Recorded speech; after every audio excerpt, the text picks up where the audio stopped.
วัสดีครับเพื่อนๆที่รักทุกท่านนะครับสำหรับวันนี้นะครับป่าวสนก็มีข่าวสารมาอัปเดตให้ฟังนะครับสำหรับวันนี้นะครับเพื่อนๆนะครับก่อนจะรับชมรับฟังคลิปนะครับก็อย่าลืมกดไลค์กดแชร์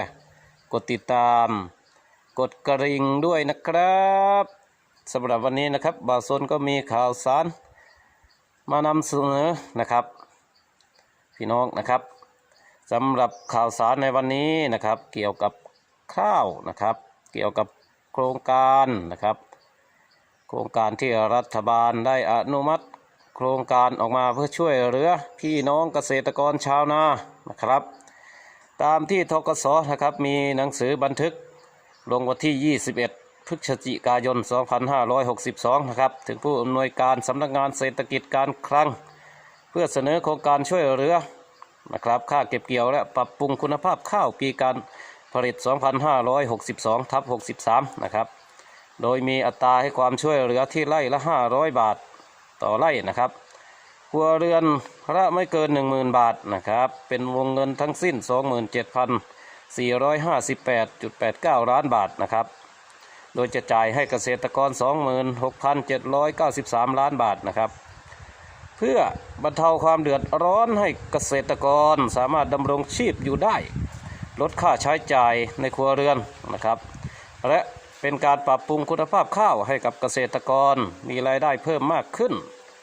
เพิ่มขีดความสามารถในการประกอบอาชีพและยกระดับคุณภาพชีวิตนะครับสำหรับเกษตรกรที่ขึ้นทะเบียนเกษตรกรผู้ปลูกข้าวปี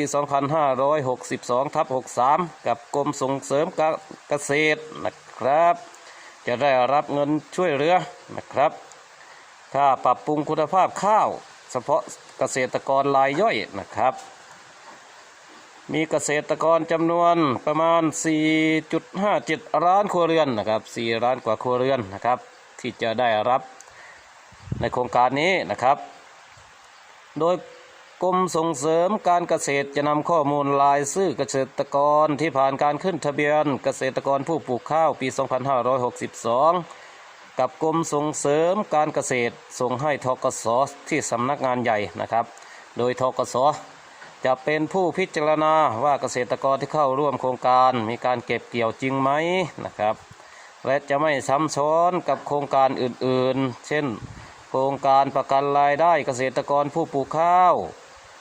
หรือพื้นที่เพาะปลูกที่ได้รับการช่วยเหลือต้องไม่ซ้ำซ้อนกับพื้นที่ที่ได้รับความเสียหายจากภัยธรรมชาติที่ได้รับเงินช่วยเหลือโครงการเยียวยาผู้ประสบภัยเช่นน้ำท่วมหรือภัยแล้งนะครับเว้นเสียแต่นะครับในกรณีนี้นะครับที่ประสบปัญหาภัยน้ำท่วมหรือภัยแล้งนะครับเมื่อต้นปีนะครับพี่น้องเกษตรกรต้องไปแจ้งปลูกข้าวใหม่ทันในช่วงเวลาเพาะปลูกรอบแรกนะครับก็จะได้รับนะครับถ้าหากไปแจ้งใหม่ที่กรมส่งเสริมการเกษตรในช่วงนั้นนะครับที่หลังจากประสบภัยแล้งแจ้งภัยแล้งไปแล้วก็มาแจ้งปลูกใหม่นะครับพี่น้องก็จะได้รับนะครับเงินช่วยเหลือค่าเก็บเกี่ยวหรือค่าปรับปรุงคุณภาพข้าวนะครับสำหรับในกรณีนี้นะครับทั้งนี้นะครับธกส.จะขอจัดสรรงบประมาณรายจ่ายประจำปีงบประมาณพ.ศ. 2564นะครับและปีถัดๆไปเพื่อให้รัฐบาลชำระคืนต้นเงินและค่าใช้จ่ายที่เกิดขึ้นจริงจากการช่วยเหลือพี่น้องเกษตรกรที่ปรับปรุงคุณภาพข้าวนะครับคือโครงการปรับปรุงคุณภาพข้าวนะครับที่รัฐบาลได้ทำโครงการมาเพื่อช่วยเหลือพี่น้องเกษตรกรทุกท่านนะครับเป็นโครงการดีๆที่บ่าวสนนำมาฝากนะครับหรือโครงการค่าเก็บเกี่ยวนะครับช่วยเหลือค่าเก็บเกี่ยวซึ่งโครงการนี้นะครับสืบเนื่องมาจากโครงการช่วยเหลือการเพาะปลูกนะครับคือยกคุณภาพปีการผลิตนะครับแล้วต่อมาด้วยปรับปรุงคุณภาพข้าวนะครับหรือค่าเก็บเกี่ยวนะครับซึ่งเป็นโครงการอันเดียวกันนะครับ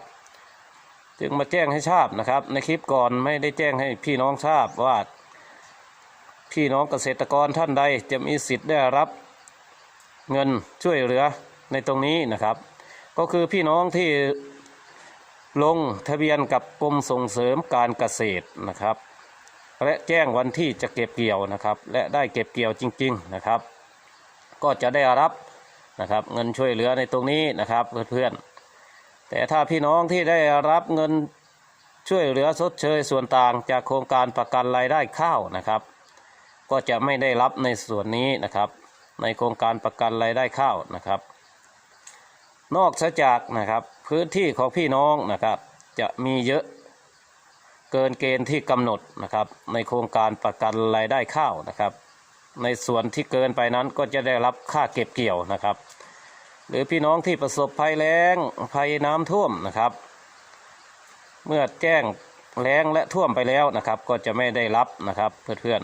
ๆพี่น้องนะครับนอกจากพื้นที่ของพี่น้องนะครับพื้นที่การเพาะปลูกของพี่น้องนะครับเหลือจากที่เรา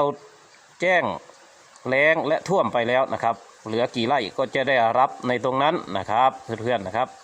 บ่าวสนนำมาฝากพี่น้องในวันนี้นะครับชี้แจงให้พี่น้องทราบนะครับก็ดีใจกับพี่น้องชาวนาด้วยนะครับพี่น้องเกษตรกรชาวนานะครับ4 ล้านกว่าครอบครัวนะครับก็จะได้รับเงินในตรงนี้นะครับ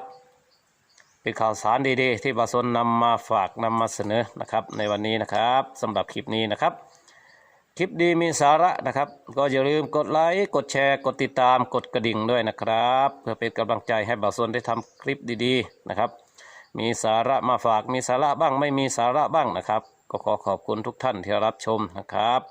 สำหรับคลิปนี้ก็จบแล้วนะครับพบกันใหม่ในคลิปหน้านะครับจะมีอะไรมาฝากนะครับก็ติดตามรับชมต่อไปนะครับสำหรับวันนี้ก็ขอกล่าวคำว่าสวัสดีครับ